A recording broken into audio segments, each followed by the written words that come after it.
जब आप मन से दुखी रहते हैं और मंदिर जाते हैं, भगवान के दर्शन करते हैं, गंधोदक लगाते हैं, पूजा करते हैं, तो शांति मिलती है ना। क्यों मिलती है शांति? पत्थर की तो मूर्ति है नहीं, वो पत्थर की मूर्ति नहीं होती है, वो सबसे ज़्यादा एनर्जी से भरी हुई प्रतिमा होती है।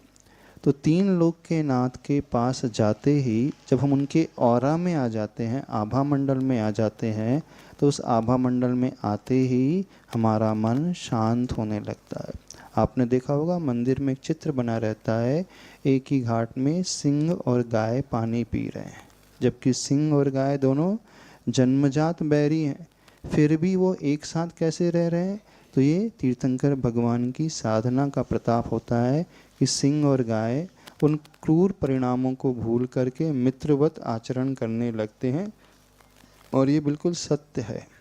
ऐसे ही जब हम किसी मंदिर में जाते हैं तो वहाँ उस मंदिर की एनर्जी, एक तो समझ जो शिखर होता है उसकी एनर्जी, जिस लैंड में वो मंदिर बना होता है, भूमि में बना होता है, उस लैंड की एनर्जी ये बहुत ज़्यादा होती है। अब ये हो गया एक नगर का मंदिर। अब नगर के मंदिर से कई गुना अधिक एनर्जी होती है अतिशय क्षेत्र की, क्योंकि गांव में रहने वाले मंदिर में लोग जो जाते हैं श्रावक लिमिटेड घर के लोग जाते हैं, 50 घर के, 100 घर के। लेकिन जब क्षेत्र अतिशय क्षेत्र में आप जाते हैं तो वहाँ पूरे देश के लोग आकर के वंदना करते हैं, पूरी दुनिया से आकर के वंदना करते हैं। तो अतिशय क्षेत्र के मंदिर की ऊर्जा कई गुना अधिक होती है।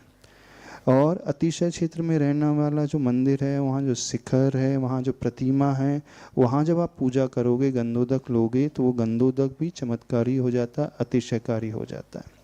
इससे ज़्यादा ऊर्जा जो होती है सिद्ध क्षेत्र की होती है, जैसे समय शिखर जी की।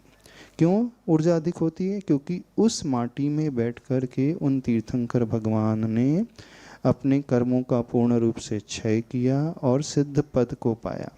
तो देखो, सिद्ध क्षेत्र स्वयं तीर्थंकर भगवान मुनि महाराज बनाते हैं, अतिशय क्षेत्र मनुष्य बनाता है।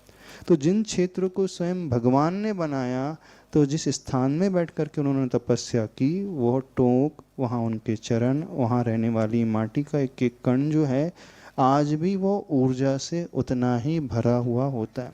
तो उस ऊर्जा से सहित माटी को जब आप स्पर्श करते हो तो वो एनर्जी का ट्रांसफ़र आप तक होता है, और वह एनर्जी आपके भीतर उन कठिन परिस्थितियों से लड़ने की शक्ति देती है।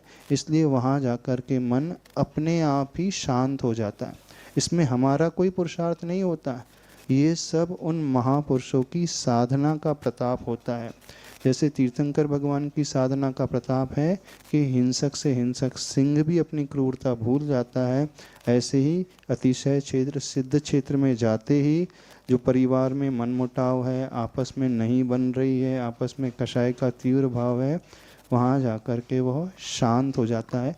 पूर्ण रूप से यदि दूर न भी हो तो उसकी इंटेंसिटी उतने समय तक के लिए तो अपने आप शांत हो जाती है।